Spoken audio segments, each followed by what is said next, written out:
Welcome back to Season 2 of Give 'em the Business, post-pandemic. Hello, I'm your host, Troy D. Evans, and I'm excited to share with you the conversations and interesting people I've had the pleasure to interview in this season of Give 'em the Business.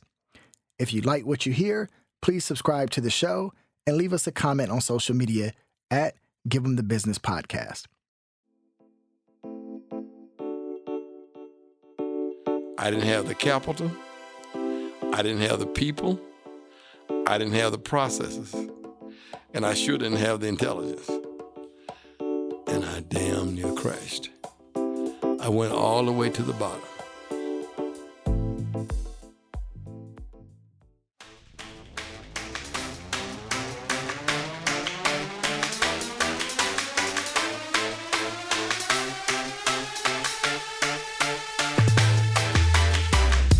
From Two Comma Media, it's Give 'em the Business, a show about Black entrepreneurs and business leaders sharing their stories of adversity and success. I'm Troy Evans, and on today's show, my guest is Dr. William Pickard, founder of Global Automotive Alliance.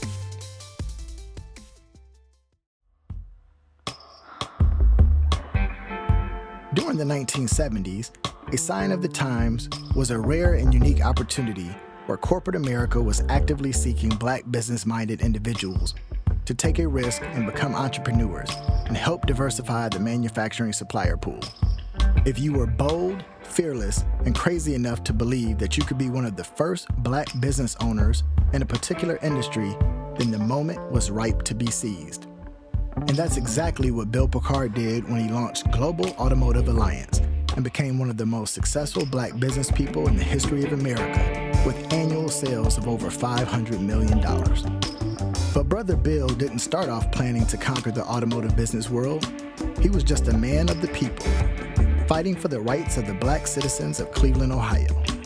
His courage may have been forged in the streets of the 1966 Huff riots, but those seeds were planted and nurtured in the red clay of LaGrange, Georgia. Well, the irony of life, God is so special because I lived in LaGrange. I was born in LaGrange, lived in LaGrange until I was in the 10th grade. So that would probably be, 15, 14, 16? And then we moved to up south. So I was down south in LaGrange. Then we moved up south to Flint. Up south, I like that. And let me tell you something. Down south was good. Okay. LaGrange was great. My family owned businesses. My granddaddy was a titan in the town. He was about 5'4", called himself a colored Republican merchant. Okay. Now, this is 1950s, And he owned the local baseball team. He owned a garage. And he had a little side hustle called bootleg. So, we were living large. Okay. Lived in Harlem Circle. Our neighbors were school teachers. So, man, life is good. Right. I'm going to go to Morehouse and just tell you what God does. When I graduated from the 8th grade at Thomastown Elementary School in LaGrange, Georgia, we had a commencement speaker. They bring back to LaGrange a senior student at Morehouse named Otis Moss to give us the commencement address. Mm-hmm. Now, I'm probably, 15? You're sitting there, you probably got your Sunday suit on. And this man said something I have never forgotten. Otis Moss says, success without service is worse than a thief in the night. Mm-hmm.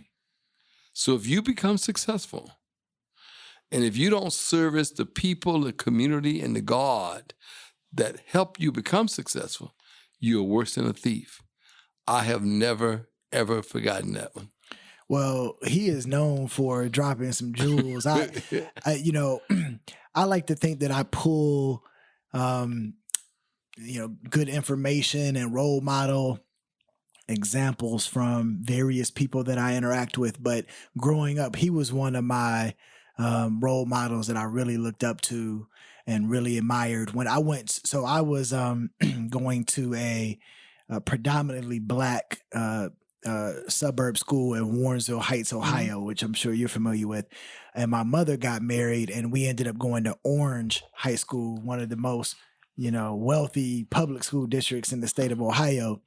And for Black History Month, I had Reverend Moss come out and speak to the class, and I was just amazed at the way he commanded that audience of young high school students and whatnot. He's always dropping gems. Yes, it's a gift. Yes, you said he mentioned what is required in terms of service. One of the quotes you had in the book, which I really liked, by Mary Wright Edelman, is service is the price we pay for being. Right, the rent we pay. Mm-hmm. That is that's a very interesting quote that I believe in as well. Yeah. So you've definitely done a lot of that. So you clearly had entrepreneurship examples when you were in LaGrange. Yeah. One of the things you mentioned and you were fond of was your uncle, who was in the numbers business. And I feel synergies there too, because my family was in the number business when I was growing up. And in the background, I always heard 304 box for 50 cents and things of that nature. Right? But you learned a lot from being able to witness your grandfather and then your uncle. They all had major influence on you. Tell me a little bit more about that. Major. I tell you, well, one of my things I love to tell people about is two-arm living. Now, everyone can't come out and create a business going to do 400, 500, $1 billion. Mm-hmm. So my grandfather was a big disciple of two-arm living. You're 18 years old, you're 17. What is the man talking about? Two-arm living. Well, I had an uncle who was a shop teacher. He taught shop in school. He said, "You ain't gonna never make no money doing that. Why don't you get out and hustle? Why don't you get out and repair stuff, fix people's houses?" And so I'm listening now. I'm 16, I think it was. So I'm listening. He said, for an example, half of these women around here, they can't even put a screen door in. Go by there and put the screen door in for them. And you make a little money on the side. You got a job and you got to hustle. Mm-hmm. Now, his hustles were not illegal hustles, right. But that concept stayed with me forever. And I thought when I first started out that I would get a PhD and I'd have a little barbecue stand or a record shop on the side. And I had been exposed to Cleveland, those shoulder sandwiches, in Cleveland. Right. So I just knew I was going to get a PhD. And then I'm gonna have a little side business. I'm set. That's where I thought I was going at one point. And that's interesting because one of the things that is also very interesting to me about you is the fact that you have that PhD, right? You started off down an education path. Social work was where you thought you were going to be. And you don't see a lot of people make the pivot from that academic life to be such a successful entrepreneur. And beyond that, you had your focus on Black causes, which I also admire, which is why I have this podcast. But, you were working with the NAACP in Cleveland, going down the academic route, and then you made the shift. How did that occur? Arnold R. Pinckney, who I worked on his campaign to help the Cleveland School Board pass a levy. Yeah. He was at Olivet, and I met Arnold through the family there. Yeah. Well, that man, I mean, you hear about and you talk about life, and you talk about going to a city when you're 20. I was 25 years of age. I hit Cleveland, and Carl Stokes was running for mayor. Arnold's in the mix, and I had a youth group called the Urban League Youth Community, and I had. Oh my gosh, she passed away. Stephanie Tubbs Jones was in my group. She was an 18-year-old kid then. I had all these 18, 19-year-old kids from Cass Tech and East Tech and Kennedy, and we could turn the places out, because it's excitement of young people. So one day, Mr. Pinckney comes and said, "Hey, man," says, "why don't you bring your youth community to the rallies?" Stokes. I said, "Mr. Pinckney," I said, Urban League is not in politics.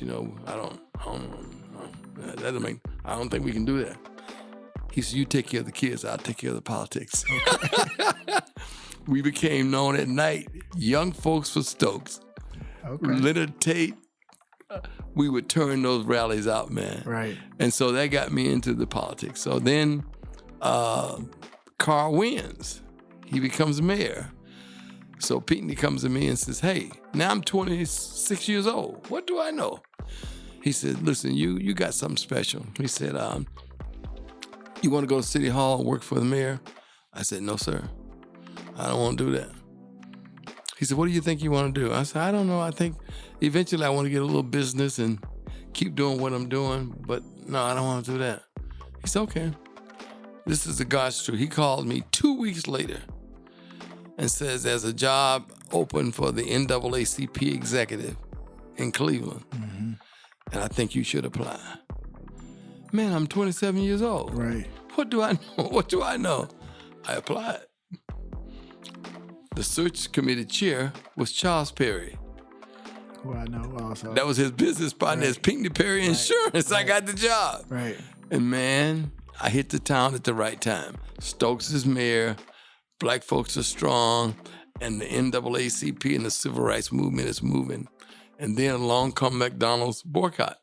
So, Carl Stokes, first black mayor of a major city in the United States. And then you mentioned the kind of the timing of that, which I found to be interesting because I've talked to a lot of successful black professionals who made it through corporate America and whatnot. And that timing of the 70s was very critical to that success. And you mentioned it in your book too. But, I don't know that those opportunities would exist today to get in ground floor of McDonald's franchises and things of that nature. But it existed then. Talk to me about the importance of timing. Yeah, timing. I always say this, and this bothers me a little bit. When I hit the late 60s and the early 70s, black people who were comfortable, middle class, lawyers, doctors, judges, they were pushing to open doors in business for black people. They were pushing General Motors in Detroit to bring on black dealerships. Then they were pushing Ford Motor Company to put blacks as suppliers. And then they were encouraging McDonald's to give black franchises. Nobody realized that was not a black person in America in 1969 that had a McDonald's franchise until Rabbi Hill did this thing in Cleveland. So that period of time was what I call a magic moment.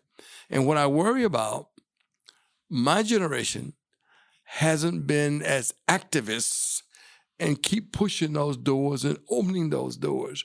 But I think we have been activists in helping people see the vision and create the possibilities. I mean, now you can see black companies that are doing $1 and $2 and $3 billion, You can now see people like Robert Smith who are doing it. So I believe beyond a shadow of a doubt that the times have changed, but we still have that activism, but it's just not collectively and it's not as visible. The McDonald's was another example of synergies that I felt to you because I went to school not only with Kyle, George Frazier's son, but I went with Caesar Burke's daughter. And then I also was doing business with Leon Goodrum when I first got to Morehouse. And then in recent years with Harold Lewis out in Las Vegas. And so, I feel like there's a special connection actually between black entrepreneurs trying to get their start at McDonald's. There seemed to be a willingness to embrace opportunities with black entrepreneurships in that franchise. Do you feel that way? Yeah, you have to say, in spite of all of the things that McDonald's has done wrong and they continue to do some things that are not good, you got to give them credit. They were the Branch Rickey of business for black people. Branch Rickey was the owner of the Brooklyn Dodgers that hired Jackie Robinson. McDonald's did put the first black in business in Chicago in October of 1969, Herman Petty. And once he got in, then they began to bring others in. And I was in the top 10, but I wound up in Detroit. And so there were a lot of good things that happened then. There were some bad things that happened because oftentimes our restaurants were in the highest crime areas and all that. But again, it was a start. Right. It was an opportunity. You had to survive and you had to create ways to be successful. But we cannot take away from McDonald's that they did make that giant step of permitting the first group of blacks into real franchise opportunities in America. And then they also, I remember when I was at Morehouse, they commissioned that study that was something to the effect of they could place black actors and actresses in their commercials, and it wouldn't have a detrimental effect on sales. And so they were one of the first organizations and companies that really started having black people in their commercials. Yep. Burrell advertised. Right. And Burrell has retired, but his business lives on, and they are still doing a lot of McDonald's commercials. As a matter of fact, I would argue that the best commercials that McDonald's has ever had, black or white, were done by Burrell. They were just awesome, and they were the first. And then they had a black CEO a while back too as well. So they've done some things, and I noticed it come up in a lot of the business conversations that I've had. So but they're being sued today by several black owners. Well, they can't get it all right. And so you have the opportunity to leap into action on this McDonald's franchise. Not a lot of people that look like you are doing it, and you have to find and come up with the money in order to take advantage of it.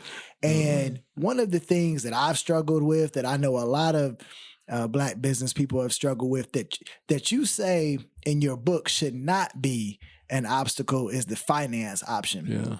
And I've heard, and people who are well off like yourself and have had success say similar things. I remember Ken Chenault said, if money is your only problem, you don't have one. Right. And you kind of echoed the same sentiment. Yeah. Talk to me about the fact that you overcame what some people would be fearful of to borrow that money. Yeah. And then how would you encourage other people to pursue finance options? Well, I say one, everything is financeable. Some loans you can get for 3%, some you can get for 2%. Some you can get for 40%, right? Some 30%. And obviously there's some money you don't want. You know, I'm not going to talk about street money. But, you know, man, you look back on your life, you say, now here I am. And I know I was at Ohio State. And McDonald's said, we want to do business with you three guys. There were three of us. And we had to have $25,000. Now, this is 1970. I'm at Ohio State trying to get a PhD, living on High Street, working at McDonald's. Right. And zero money. You know, I'm a student, you know. And man, one of my fraternity brothers named Raymond Snow, I knew he saved every penny he had. So obviously we needed 8,000, 8,000, 8,000. That's 24. I knew Ray had his 8. I met another guy in Cleveland named Mel Garrett who worked at the May Company, and I thought he had his 8. I knew I didn't have my 8. Right. And this is what God does, man.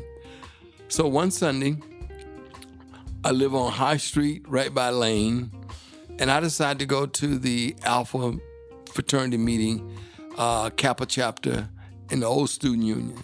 And I go over there. And I've been a couple of times before, but now I'm going, and it's a little different. I got to make a hookup here because I got to borrow some money. And so I eventually say to one of the guys, hey, man, anybody in the frat works for student financial aid? He said, yeah, Brother John Hall.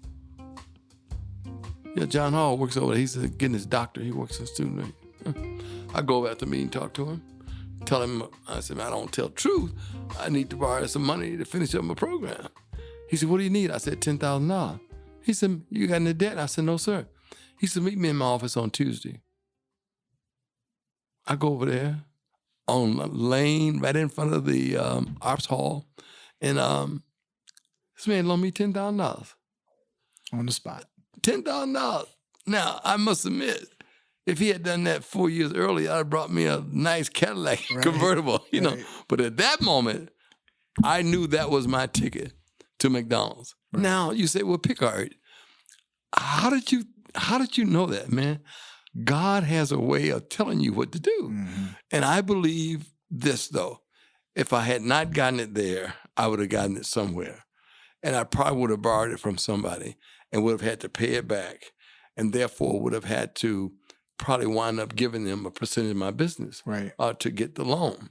But I really believe, man, that when these opportunities show up, that if you can talk to people, if you can interact with people who've been down this road, there are lots of ways that we can help you find that money.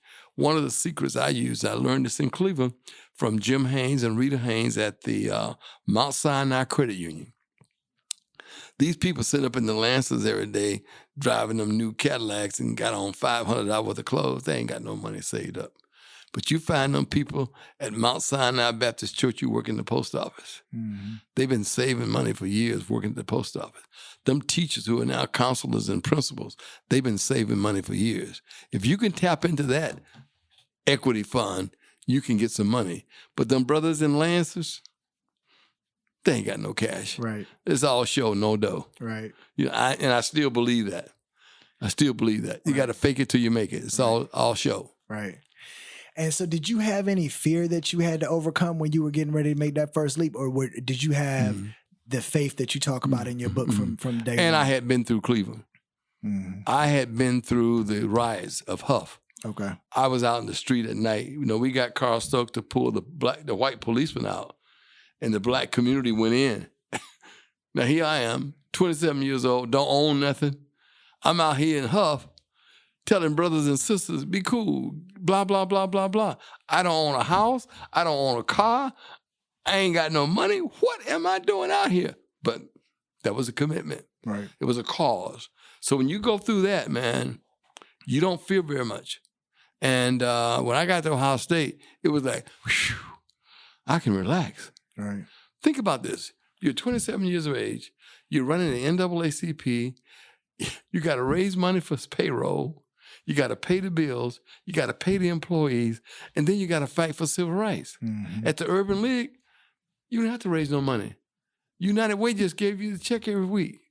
In my case, many a day, I would be told, Mr. Pickard, today is Wednesday. Payroll is Friday. We have no money. Okay, I'll go to Mr. Wendell Irwin's office. He was at 105 Superior. He was the president of the branch. He was an insurance man. I go over there, wait for him. He didn't drive. Insurance man didn't drive. I put him in my car. We drive up to East Boulevard. He go up the hill steps, come back, drive down the street here. He runs there, come on. I'm like, what the hell's he doing? No, what's going on, huh? Then he said, take me to the Cleveland Trust night deposit box at 105th and Euclid. Then he put deposit in. I later learned what he was doing. The number men were giving him the money to keep the NAACP alive. Mm-hmm. Jesus Christ. Right. I had no idea. So when you go through that, man, and you finally realize what's going on, you say, hey, this community has strength. We can find a way to help each other. We can find a way to coalesce. Because I would have never thought, man, that Reggie White and all those guys and Mr. C. Wright and all those people, I would have never thought they were helping out with the NAA, but they were. So when you leave that, at least when I left that, I had a new sense of entitlement. I had a new sense of belief about what we could do as a people. And I felt better about Bill Pickard. As you say, the number business financed many of legitimate opportunity in the neighborhood. Legitimate. Right. So now you've got the McDonald's franchise. It's going well. And you decide you want more McDonald's franchises. Yeah. I called myself the pop-up Negro.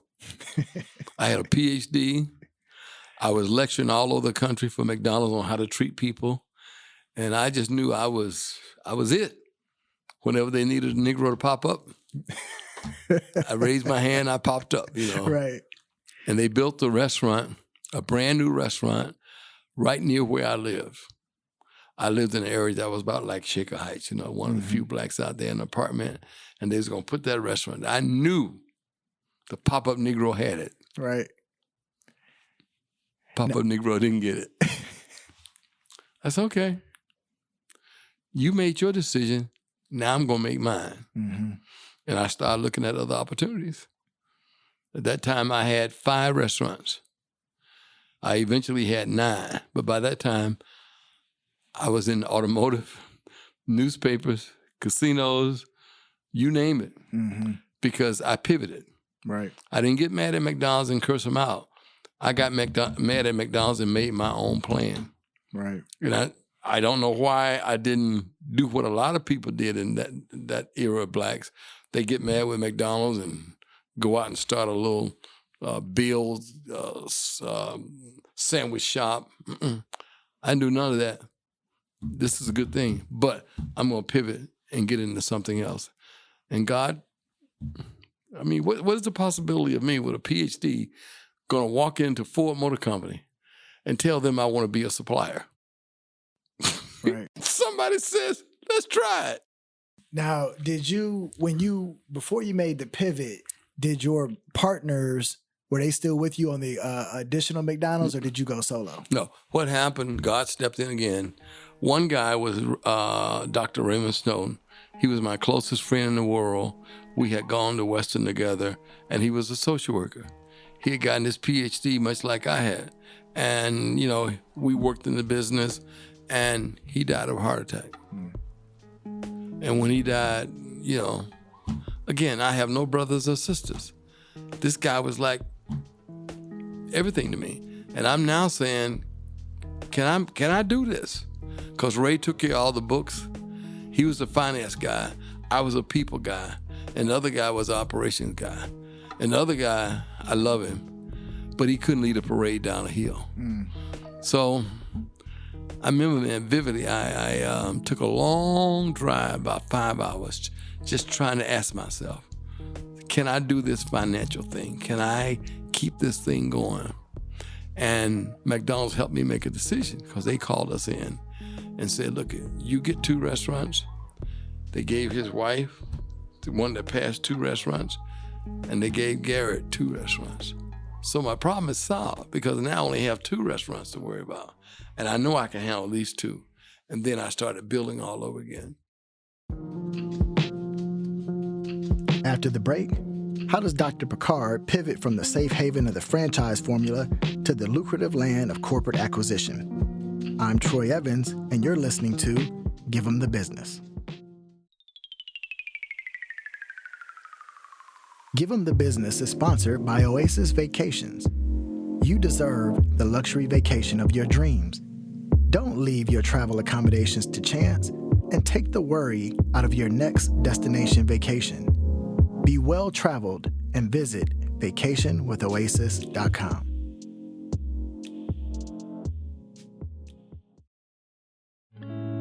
Give 'em the Business is sponsored by The Funnel Creative. The Funnel Creative's mission is to empower Black crew and content creators to bring your visual production to life. To learn more, visit us at thefunnelcreative.com. We're talking with Dr. Bill Pickard, the founder and chairman of Global Automotive Alliance. Bill got his start as a McDonald's franchise owner, but the tragic loss of his best friend and a disagreement with McDonald's corporate forced him to consider alternative business opportunities that would ultimately lead to his greatest business success. But could he do it better on his own? You've chosen the route of either a franchise or acquiring a business that already existed, as opposed to starting one from scratch. Talk to me about the advantages and disadvantages of that. Well, without a doubt, I believe that franchising is for people like me, not very smart, low IQ, and can do what they're told. Okay. One of my friends said, Pickard, you're not very bright, man. Franchise is painting by the numbers. Right. Painting by the numbers. 1, put in yellow. 2, you put in blue. 3, you put in red. It's really painting by the numbers. And I mastered that one. I don't think I would have been successful starting something from scratch. But now I learned the business I acquired in automotive was in bankruptcy. But the bones were there. But the management was not. And I was able to bring in some new management. Like, I remember this vividly. So we cut this deal on a Friday. It's raining. And the guy says, anything else you want to talk about, Bill? I said, yeah. I said, I need the president of the company. He said, whew, I was worried about you. Because if you thought you were going to, he said, I got 3 people for you. And he brought me a guy named John Tobachek.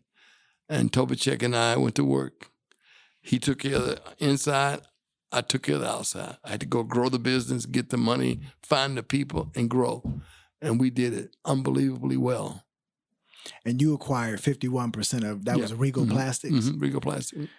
And so that does well, starts to grow. And then you have the foresight to say, well, let me look for some other additional auto suppliers that can be merged into this opportunity. Talk to me about your thoughts there. Well, sometimes it's just God. It's just God. I get a call one day from a person who said, we've been watching you and we think that we got an opportunity for you. And I said, well, I don't have any money. He said, well, we can fix that. And again, I was able to buy another company and did very well. So now I am twice the size I was when I walked in the door. And my customers are celebrating. I'm celebrating. I was in U.S. News and World Report. This bad young man that brought the McDonald's magic touch to automotive supply. They doubled my business. I didn't have the capital. I didn't have the people. I didn't have the processes. And I sure didn't have the intelligence. And I damn near crashed. I went all the way to the bottom. But again, God showed up. Because I told you, when I bought the company, it was in bankruptcy. And I told the men that were losing all their money, if you give me a chance, I'm going to pay you every dollar we owe you, but you got to give me 4 years to pay you back. So they said, well, right now we ain't going to get nothing. In 4 years, maybe we'll get something. Second year, we've hit a home run. My guys come to me and say, hey, Pick, listen, all those guys have written off this debt. We got enough money today to pay them off. Just give them 50 cents on the dollar, man. And we got 50 cents to the good. We turned this puppy around. So let me think about it. So I called a gentleman who became my mentor, Mr. John Sagan. He was the CFO of Ford. CFO. Now here I am, a little supplier with a company doing 40 or 50 million. I called him up because I had met him through Albion College, because I always would go lecture at different colleges. And he was up there one time at Albion. He went to Albion. And so I went to have lunch with him. And I was telling him about it, da-da-da-da-da. And lunch is almost over. I said, but Mr. Sagan, you didn't tell me what to do. He said, tell you what to do? I can't tell you what to do. He said, what did you tell the people that loan you the money? I told him I would pay them back. He said, think about it. Right. 2 years later, I paid him back. Dollar for dollar. I didn't shortchange him. I didn't cram him. I gave him dollar for dollar, like I had said. So now, it's about 5 years later, I'm back in the soup again. I mean, deep in the soup this time. And it's the same people that you owe. And man, they call me out. We call it a creditors meeting. And I'm the only black guy there, man. It's rough. And they beat me to death. So finally one guy said, listen, this guy walked in here 5 years ago. Everybody in here, including me, had lost money. He told us he's going to pay us back. Every one of you never thought you'd see your money, but he paid you back. Now you out here again. He owe you money again. And if you tell him to go to hell, you're going to lose your money. If you give him another chance, I think he'll pay you back. And I'm willing to vote right now to give him a chance. They gave me the second chance. and that guy who stood up for you was kind of orchestrated. He was a plan. Right? That was a smart business. Yeah, well, my accountant did that. I didn't know. Yeah, because I'm new at this game, but I now know the drill. Right. I now know the drill. Right. But luckily for me, my guys knew how to handle it. They had the right people in place at the right time, and we fixed it. And you talk about that in your book too, because that was one of the times that you said was the most, the closest you came to failure. Mm-hmm. And you talk about having to have resilience as an entrepreneur. Mm-hmm. What allowed you to get up every morning and tackle those problems? Boy, I tell you, I have a friend named Donald Snyder, and my friends knew I was going through something. I mean, I'm not bashful about it. I said, guys, I need help. This is rough. Snyder would call me every morning. Piccadilly, when you wake up, you got to get up. Get out of that bed. Get out of that bed and get back out here in the game. And I'm going to tell you, he's a crazy guy, but that was what helped me, And my lady friend at that time, who became my wife, now my ex-wife and my best friend, said, listen, I work for General Motors. They've had problems. Ford has had problems. Chrysler had problems. Everybody has problems. Just get up and get out there and fix it. I needed that. Right. I needed that because, boy, I was down, Right. And I now tell people all the time, failure is never fatal. Failure will not kill you. It's not fatal. Failure is never fatal, and success is never final. We know people every day became very successful. Mm-hmm. 10 years later, they dead broke. Right. NBA. 5 years later, they all dead broke. But failure is what I love to say is like Denzel Washington.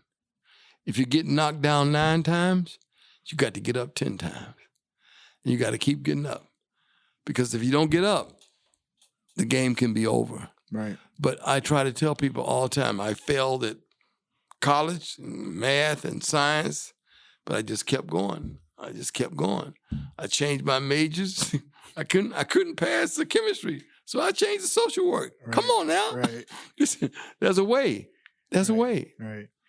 And so now, did you still have the McDonald's franchises while you were? Well, sure, still do to this day. So you were a very hands-on, keep your eye on the operations and whatnot. What allowed you or enabled you to still maintain that level of confidence in your business without too much shrinkage, as you say, while you were off doing this new endeavor? Well, I did something that I still do because I believe in it. I share the blessings. When I created automotive, I gave that guy ownership. They had ownership. Mm-hmm. McDonald's were very liberal. The people that worked for me at McDonald's, they knew me. One lady's been with me 40 years. They knew me. Unfortunately, I was single, and I would go by my McDonald's at least once or twice a week. You got to see, Doc, I'm coming. Sometimes I'm coming through the drive-thru. Sometimes I'm coming in the front.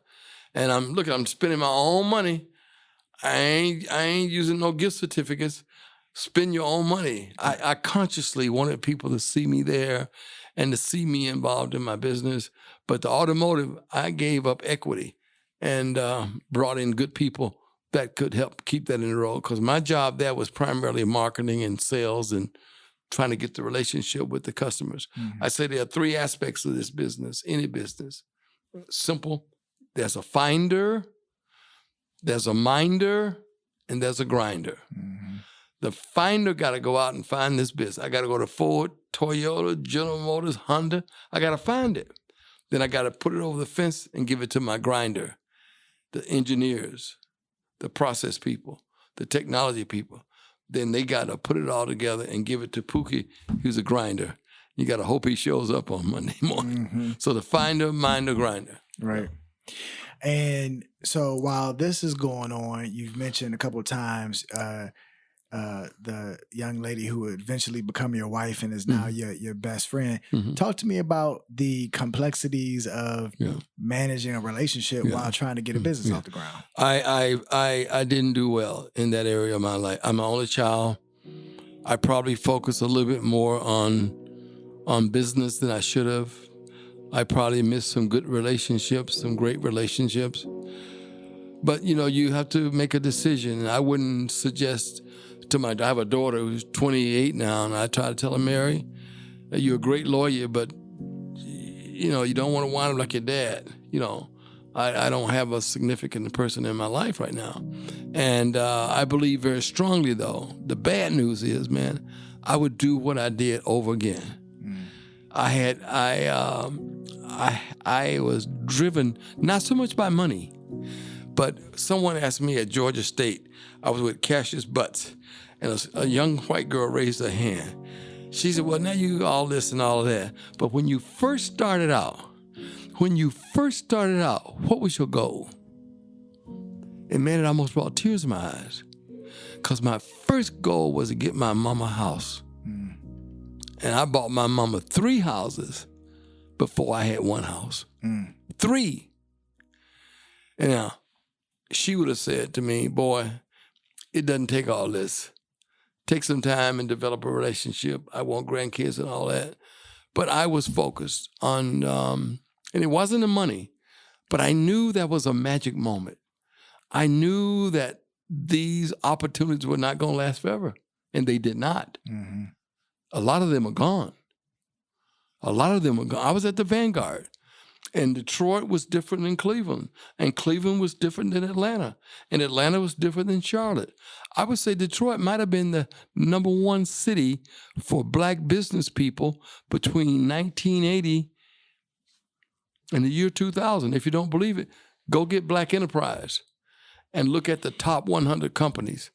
20 of those for years were from Detroit, because automotive is so big. Mm-hmm. But then automotive changed. We had a tremendous shift in automotive. They don't want to buy this little widget from one company anymore. They want you to bring a number of parts to the party. And then you had to shift. I had to sell a company, as an example. 4 years ago, sold my biggest company. But I got paid, and everything was okay. So there's a magic moment, though, and you have to seize it. And I might have spent too much time on it, but that's okay. I'm good. And so you also maintained a positive relationship with your ex-wife. And talk to me about how you're able to do that, because a lot of people can't do that. Well, I'm not so sure how you do that. But my ex-wife worked at General Motors. And this girl walked into General Motors when she was 18 from Mississippi. And when she walked out, she was president and CEO of the General Motors Foundation. That's a journey, brother. Mm-hmm. And out of that, she, I think, acquired a lot of relationships around the country. And everybody knew her, nobody knew me, and she happens to be a nice person. She didn't remarry, I didn't remarry. And I think most importantly, I moved too fast when I got a divorce. I was just, my mother had become ill, and I literally bought my mother another condo and put an apartment in the basement where I was going to stay, because I wasn't going to leave my mom. Now, that eventually changed a lot. Other people helped me out. But I don't have any regrets. I am where I am, and I have to make the best of today and tomorrow. But I know one thing. I honored my responsibility to my family and to people that I care about and people that care about me. I did what I had to do. In other words, I believe in life it's like a relay. You have so many miles or distance to run, and then someone else runs it.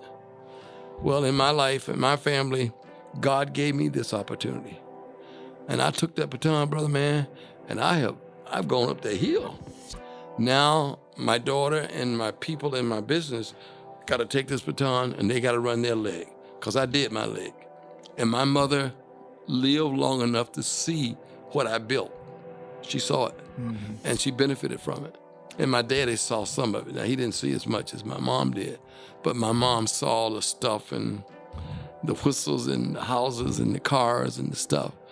And so I don't have any regrets, but I would just say to the next generation, smell the roses. Take some time for relationships. They matter. They matter. And so what did you eventually grow General Automotive Alliance to? So you were merging companies. How many companies did you merge at its peak? Oh, my God. We probably had 12 or 13 different companies. That has shrank over the years. Okay. But one time we had 12 or 13. The latest saga is very simple. I sold the largest company 4 years ago. I called it harvesting. I took all that money and set myself up for life, set up some of my employees for life, and I think I've got my daughter in a good place for life. So then I decided that we had management that had been with me 40 years. Sylvester Hester, he ran his leg. And now I see a different world where the challenges are greater. So I went to a man from Tennessee State who had walked into General Motors when he was 21 years of age. From Tennessee State, first generation in college. He became president and CEO of General Motors of Mexico, became president and CEO of General Motors of Canada. And at 51, he walked out. Said, I'm through. Mm-hmm. I stayed in touch with him. Talked to him all the time. I went to him with a deal. Hey, Kevin, we got a pretty good little company here. I sold off one of the biggest companies, but the bones are good. Sylvester's done a great job. He's going to go now and do his own little thing. Why don't you come over here and be CEO of the company? I don't think I want to do this. Kevin, this is an opportunity of a lifetime. Mm. You don't need it. I don't need it. Your daughters need it. My daughters need it. Black folks need it. He said, oh man, you're messing with me. I gave him 30% of the company. Mm-hmm. He became CEO and a major shareholder. My advisor says, Pick, why'd you do that? I said, I'm betting on the horse, but I got a better jockey. The horse I built, but the jockey, I can't be the jockey no more. Right. The world has changed on me. 2 years later, they said, Pick, you call one of the best shots we ever called. We're on the verge of a major multi-million-dollar deal because of him. And what did at peak sales, what did GAA get to? 650, 640 when I sold Vitec. And that's an interesting story. Vitec was one of the first companies in America to make plastic fuel tanks. Mm-hmm. Plastic fuel tanks. I sold the company 4 years ago to a German company. And what's happening to plastic fuel tanks now? Going away because of electric vehicles? I mean, right. Was it God? Yeah. It wasn't me. It goes back to that timing. Yeah, timing, man. And God will order your steps. Now, I ain't no engineer. I've been reading about electrification for years, but I ain't that good. So you got up to 650 million. You're betting on the right talent. Mm-hmm. How do you, and you've mentioned first generation college and finding people who still have that hunger. Mm-hmm. How do you identify talent? Again, whether it's a person for McDonald's or whether it's a person for automotive, I ask myself, are they hungry? Are they hungry? Example, no disrespect to my daughter. My daughter is a lawyer. She's not in business. She's hungry, but she ain't real hungry. Mm-hmm. She ain't real hungry. She will probably wind up in the business one day, but that is not her passion. She's going to be a great lawyer. But I want somebody who's hungry.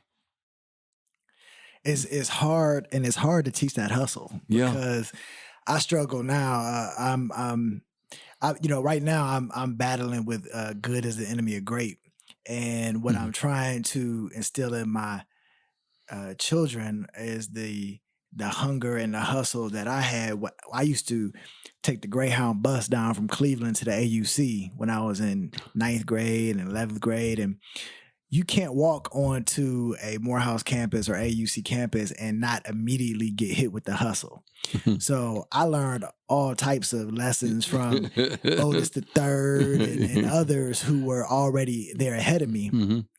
And I got to campus my freshman year, and the first thing I did was go buy $50 worth of Krispy Kreme donuts at 25 cents a donut, and then come back and sell it at 50 cents a donut. Yeah. You know, that's it. And that's the concept. Right. And then I bought vending machines and put them on in the dorms, and I started during Thanksgiving. I started a shuttle service to the airport for students wanting to go home, and so Uber. it's hard to get that hustle and teach it to someone else, especially if their parents have been well-to-do and you're trying to instill that in your children. But there's a model here. The Jewish community.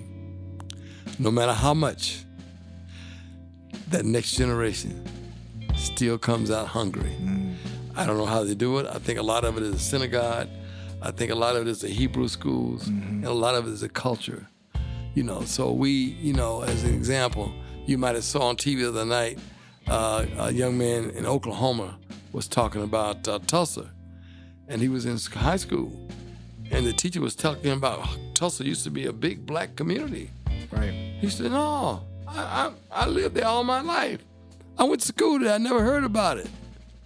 Wasn't taught. Right. But see, I tell black folks, I don't want the school system teaching my daughter everything about black history. I want to do some of that. I know what Nat Turner was. He wasn't crazy. He wasn't deranged. He had freedom on his mind. You know, and so we have to take a greater responsibility to teach our families about the history of our business and the history of our families. My great-grandfather, bought a farm that still is in the family in 1877. But my fear is that my 92-year-old uncle would die and it would disappear, not on my watch because I would pay the taxes, but there's no one in my family other than me that can pay the taxes on that property. Not because they're bad people, they just don't have the vision, you know. And one of the things, again, why I really wanted you on the podcast is because of your commitment to giving back, that service orientation, and in particular to young black people.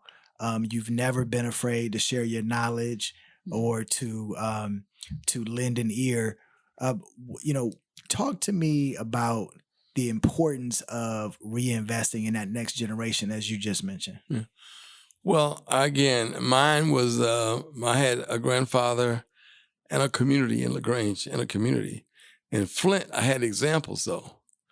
I know what the number of men did. I know they financed the businesses. I know they paid for kids to go to college, not formally, but informally. So I hope and pray that through my little efforts in my books, and I have 2 books coming out. One is entitled Millionaire Moves Beyond the Pandemic. And it talks about how you pivot and how you survive in a new world, pandemic.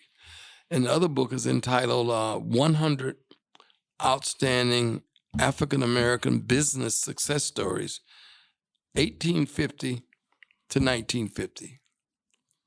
1850 to 1950.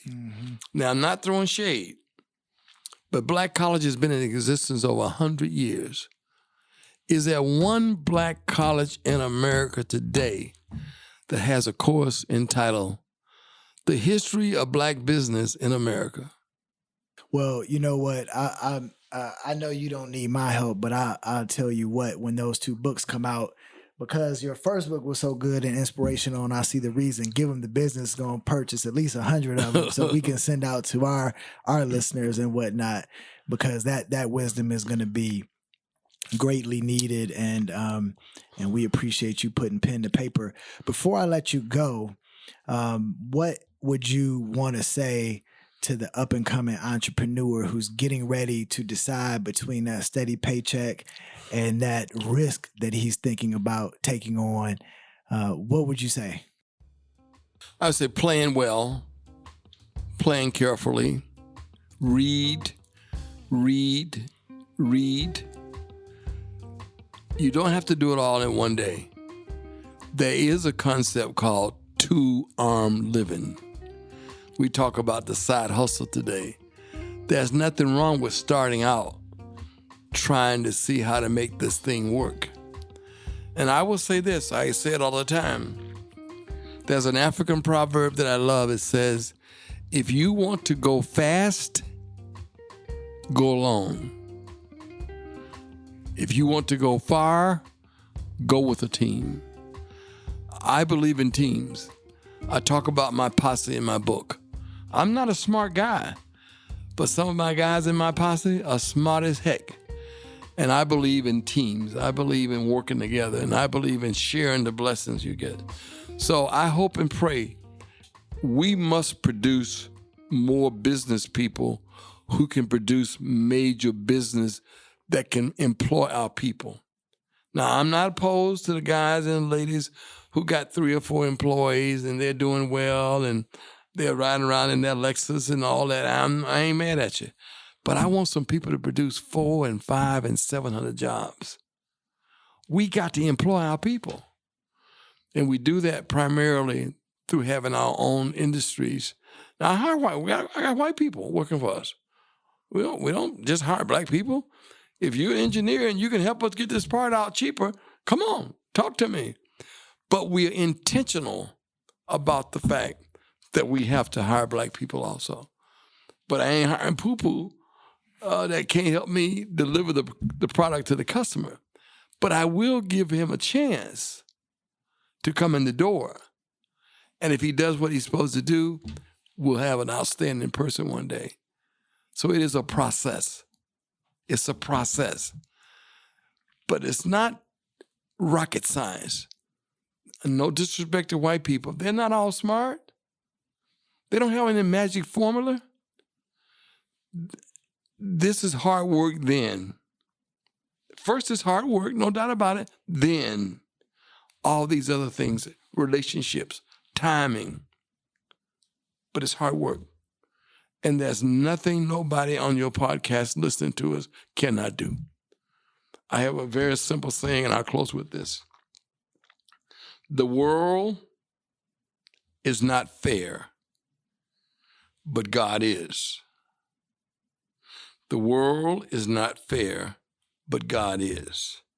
And secondly, because I'm from LaGrange, Georgia, I know beyond a shadow of a doubt that anybody from anywhere can accomplish anything if they put the work in.